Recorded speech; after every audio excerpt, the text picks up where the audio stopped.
13h, 14h, Europe 1 Info. 13h16, l'heure d'accueillir le docteur Brigitte. Oui, je vois ça. Non, mais je ne sais plus quoi dire. On était contents, il y avait le printemps, et là, retour en arrière, tout comme le CAC d'ailleurs. Le meilleur est à venir, Clélie. Le docteur Brigitte Millot est avec nous pour la rubrique santé du jour. Bonjour, docteur Millot. Bonjour tout le monde. L'ANSES, l'Agence nationale de sécurité alimentaire, alerte sur la surexposition des Français au cadmium. Alors, expliquez-nous pourquoi.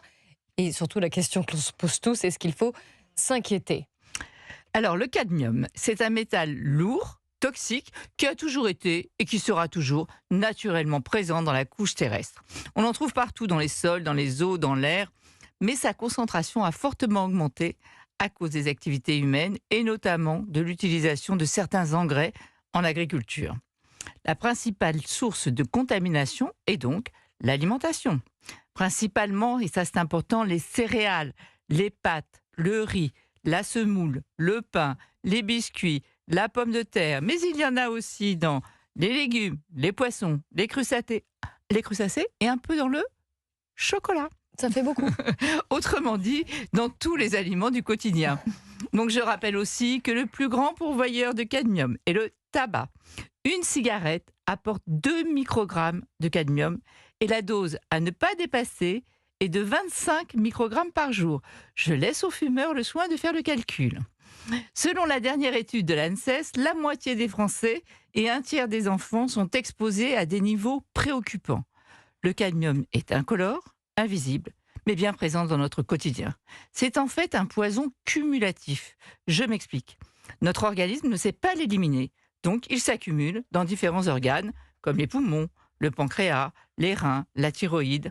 Et cette accumulation sur le long terme aboutit à des atteintes rénales, une fragilité osseuse, des troubles respiratoires et un risque accru de certains cancers, comme le cancer du pancréas.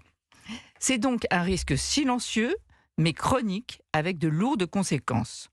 Aussi, l'agence n'émet pas de recommandations strictes, mais conseille de varier son alimentation, de limiter, surtout chez les enfants, ça c'est important de le préciser, les céréales, les fameuses céréales du petit déjeuner, mais on limite, on met autre chose. Des fruits, des choses comme ça. Et bien sûr, pour les plus grands, d'éviter le tabac qui reste le facteur aggravant majeur. L'agence insiste aussi sur l'importance d'agir à la source et notamment de limiter le cadmium dans les engrais agricoles. Et je vais terminer par quelques chiffres. Au niveau des engrais phosphatés, donc qui sont utilisés, la recommandation est de 20 mg de cadmium par kilo d'engrais. En Europe, la moyenne est déjà 3 fois plus, 60 mg par kilo d'engrais.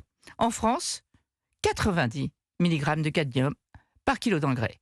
Donc il serait bon et surtout grand temps de revoir notre copie.